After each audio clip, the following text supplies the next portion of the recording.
Hello, my Trinity family. It is Wednesday morning, March 25th, and Missy and Eden are working hard to get together our service for tonight to make sure that that is online for everybody, and so we thank them for doing that. I told you what the day is, Wednesday, March 25th, because I don't know about you, but I am losing track of days. And so I just need to remind myself and everyone else where we're at with that. And speaking of dates, last night the council met by Zoom with the purpose of making some sort of a yes or no vote about a request that came to us from our Synod Bishop, Jim Gonya, to extend our closure of all meetings and worship until May 10th. And the council, of course, said yes to that. So we want you to be aware of that. Now, if your response is anything like my initial response was, no! We want to take care of each other. We want to do everything we can within our power to make sure that people are well. And so we are really wholeheartedly behind this decision.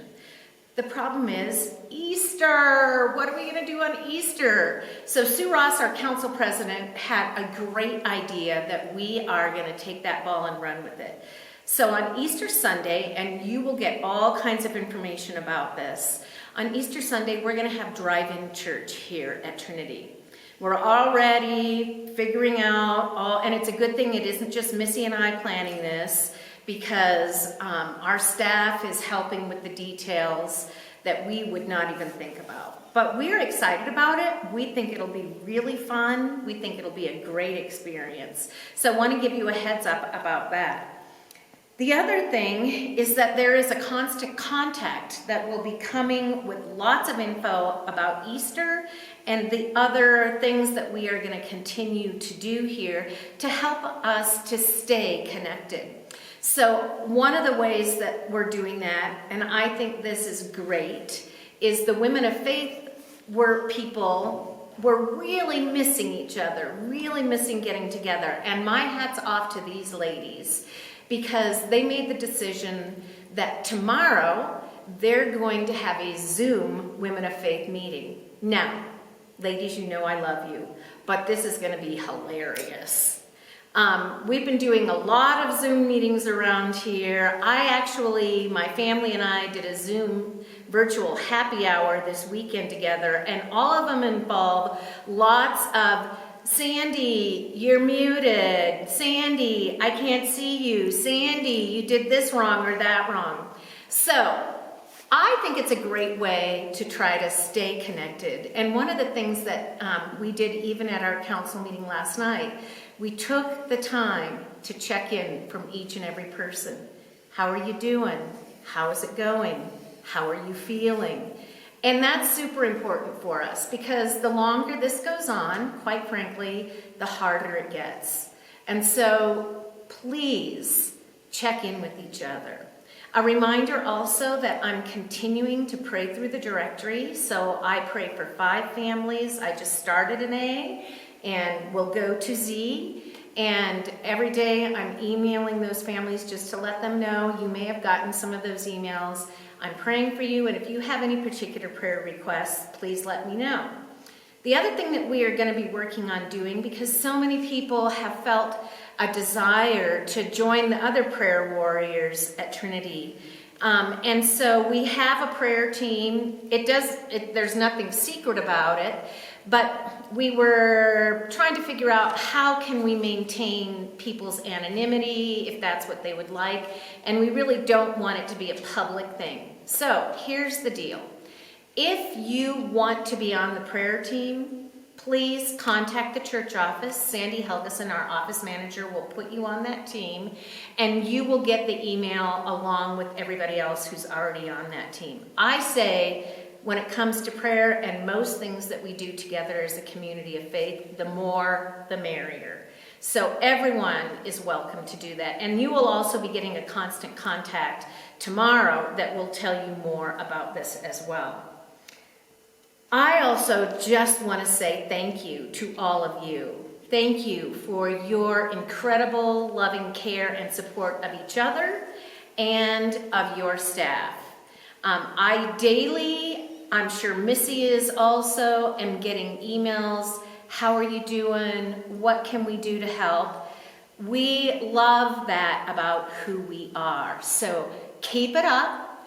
I cherish all of your prayers for each of us and for our church as we together walk through this situation we've never experienced before. We walk together with each other. Most importantly, bottom line, we trust God, even in this challenging time. Talk to you later. Bye.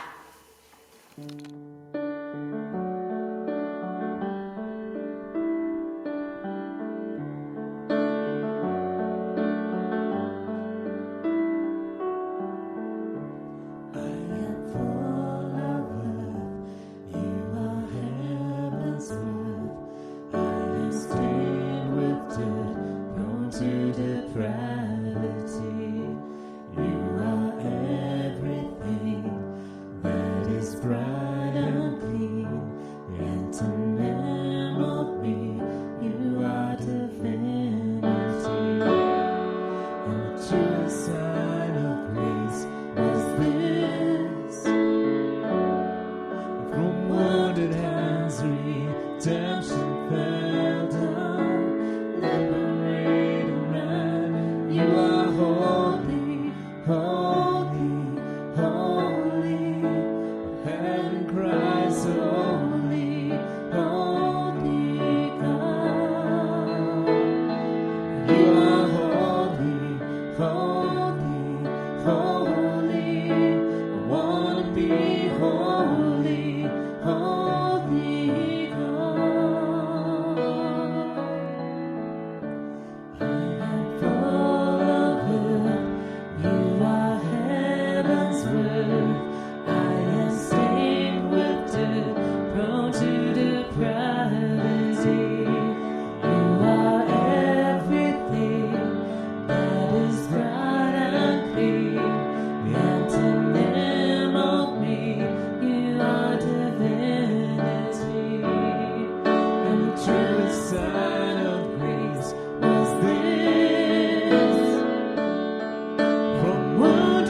My name is Jesus Barrabas, but you can use whatever name you like.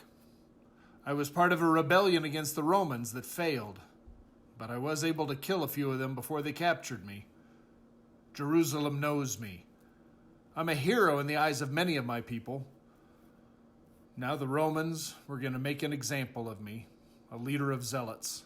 It was to be the slow, torturous death of crucifixion in typical Roman style. I was brought before a crowd along with another prisoner, Jesus of Nazareth. Strange that we both had the same first name. Pilate was offering the crowd the choice of freeing Jesus the Nazarene or Jesus Barrabas. It was my lucky day. They shouted for my freedom and his death. Frankly, I don't understand this Jesus of Nazareth. He had no passion, no hatred for the Romans. He acted like a docile sheep when they mocked him or spat in his face. This strange rabbi accepted the cross without a murmur, as if he was predestined to carry it. Well, I'm not complaining. I'm a free man now, free to go underground again and wait for the opportunity to drive the Romans from our land. Yes, I was there when Jesus of Nazareth took my place on the cross. How about you? Were you in the crowd that Friday? The gospel for today is from the 15th chapter of Mark. Now on the occasion of the feast, he used to release to them one prisoner whom they requested. A man called Barrabas was then in prison along with the rebels who had committed murder in a rebellion. The crowd came forward and began to ask him to do for them as was accustomed. Pilate answered, "Do you want me to release to you the king of the Jews?" But the chief priests stirred up the crowd to have him release Barabbas for them instead. Pilate again said to them in reply, "Then what do you want me to do with the man you call the king of the Jews?" They shouted again, "Crucify him!" So Pilate, wishing to satisfy the crowd, released Barabbas to them, and after he had Jesus scourged and handed him over to be crucified. This is the word of the Lord. In peace, let us pray to the... Here's where you get to join in. Lord, have mercy. Christ, have mercy. Lord, have mercy. Some of you remember 1,000,000 years ago starting every worship service with that bit of liturgy. I have had that as an earworm in my head for a week. Yesterday, I came into the office, and Brian Creelman was already at his desk, and I sang that, and he immediately joined in with the Lord have mercy, Christ have mercy, Lord have mercy. I think that's absolutely our clarion call right now, especially in this twilight zone time. I've seen several posts on Facebook where somebody writes, "We changed the clock in March, and the next thing we knew, we went from the old time zone to the twilight zone." And it really does feel like that. In the twilight zone, we need to be reminded that our cry is always, "Lord, have mercy. Christ, have mercy." One, that reminds us who can actually accomplish good things in this challenging time, in and through us. It is Jesus Christ whose mercy has been poured onto us and pours through us. And I don't know about you, but there's no doubt in my mind that the thing that our world needs right now is mercy. Lord, have mercy. Christ, have mercy. Lord, have mercy. And when we utter these words or sing these words, Lord, have mercy, we follow in the footsteps of those who first cried out to Jesus when he was right away beginning his 3 years of ministry here on this earth. People in need who would hear him coming, see him coming, and who would shout out, "Son of David, Lord, have mercy," trying to get his attention. And even then, his closest followers were trying to shut them up, to say, "Hey, don't bother the master." But Jesus was never bothered by that plea. Have mercy. Have mercy. I found myself, which is a good thing because some of you know, some of you don't know, that I have a potty mouth, that I've taken to Lord, have mercy as my declaration. When I'm irritated, when I'm frustrated, when I'm at the point of tears, which we all are now. We're all on edge. It's normal in this kind of a situation. But wow, how great that we can all call together, Lord, have mercy.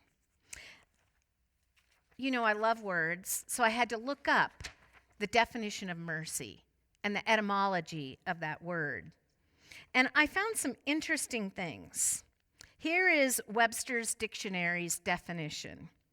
Compassionate or kindly forbearance shown toward an offender, an enemy, or other person in one's power.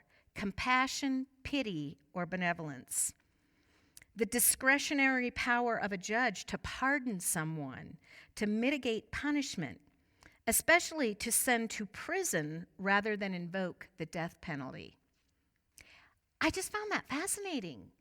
Because mercy is based on the action of one who has power and authority over another to not give them what they deserve. That just opened it up for me. So Jesus, in his mercy, doesn't give us poor, broken sinners what we deserve. Instead, what he gives is himself completely, wholeheartedly. When we cry out, Lord, have mercy, he pays attention and he acts for our good. He doesn't give us what we deserve. He gives us life. He gives us hope. He gives us joy. He gives us what we need and more. He gives us so much more than what we ask for. Lord, have mercy. And this is from a Christian author who said, "To me, mercy is a love that responds to human need in an unexpected or unmerited way. At its core, mercy is forgiveness." I just think how interesting and exciting. What will happen when we all together cry out, Lord, have mercy? So one of the ways that the world is going to do that today, March 25th at noon, Pope Francis has asked all the religious leaders in the world to get the word out. Today at noon, at your local time, pray the Lord's Prayer out loud. Out loud. Isn't that a great cry of Lord, have mercy? And then you're going to hear some more about some neat ways that we're going to connect with each other by praying the Lord's Prayer, and some of you are actually going to film it so that the rest of your family can worship together with you. And so you will get more information about that. But I think that's going to be super cool and so unifying for the whole world. Lord, have mercy. Now, the reason we're talking about mercy today is because we're focusing on the Station of the Cross, where Pilate says to the crowd, "Who do you want me to release? Jesus Barrabas or Jesus, the King of the Jews?"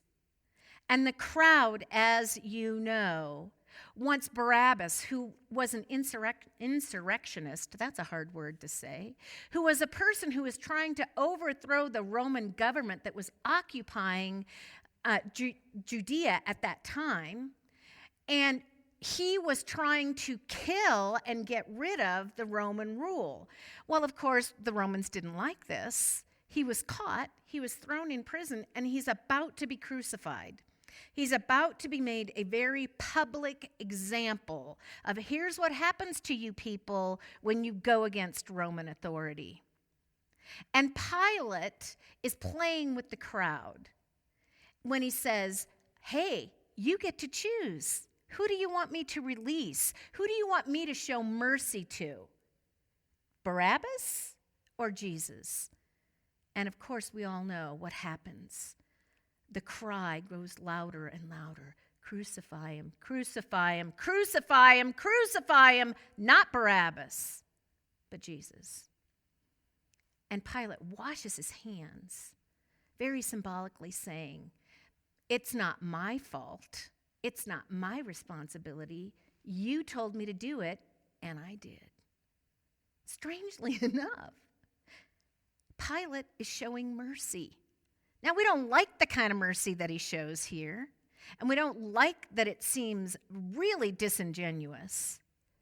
But what overarches all of this is the mercy that Jesus shows. He allows it to happen. He could have stopped it at any point. He allows all of this to play itself out because, as one in authority over all, he is willing to take the punishment that is not his so that we can be free, so that we can have life. It's amazing. It's amazing. And so this incredible mercy is shown. Now, where does mercy lead us? It leads us straight to the feet of Jesus. It leads us to be merciful. Remember the Beatitudes? Jesus says, "Blessed are the merciful, for they shall receive mercy." We want to receive a lot of mercy, don't we? It's a little harder to be merciful because we want people to get what they deserve or what we think they deserve. Jesus' call to us is be merciful. And where does mercy lead? We receive mercy. This is a relationship. It's a give and take. As I am merciful, I receive mercy. As we pray and sing together, "Lord, have mercy," not only do we receive mercy, but we are given the power to be merciful, to be compassionate, to forgive, to say what's most important is our relationship with the one who is mercy, embodies mercy, and our relationships with each other. And when I think about it, and these crazy times of having to shelter at home possibly, of keeping our physical distance from each other, of toilet paper hoarding, of crazy lines at the stores, of this feeling like it's all out of control. So apparently I'm just going to take as much as I can of what's available because I can control that. What better gift can we get? And what better gift can we give at this time than mercy?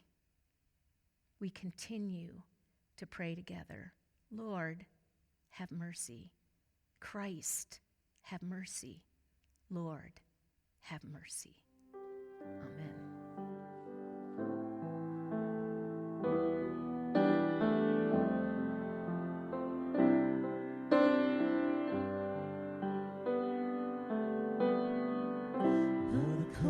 Death untangle, though the anguish grave may strangle, overcome by sorrow still I cry. Turn your ear and show me mercy, hear my voice, Lord Jesus, save me, deliver up this soul that's bound to die. Soul, for God's goodness abounds, pours out grace and compassion in my need. How I long to repay all the mercy you've shown. In the presence of your people, I will sing. Free my feet from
took a breath, you breathed your life in me. You've been so, so kind to me. Oh, the overwhelming, never-ending, reckless love of God. Oh, it chases me down, fights till I'm found, leaves the 99. I couldn't earn it, I don't deserve it, still you give yourself away. Oh, the overwhelming, never-ending, reckless love of God.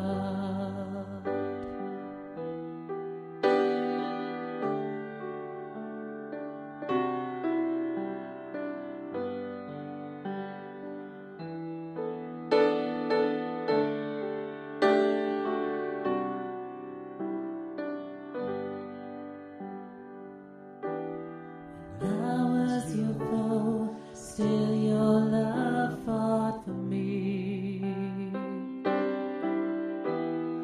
You've been so, so good to me. When I felt no worth, you paid it all for me. You've been so, so kind to me. Oh, the overwhelming, never-ending, reckless love of God. Oh, it chases me down, fights till I'm found, leaves the 99. I couldn't earn it, I don't deserve it, still you give yourself away. Oh, the overwhelming, never-ending, reckless love of God.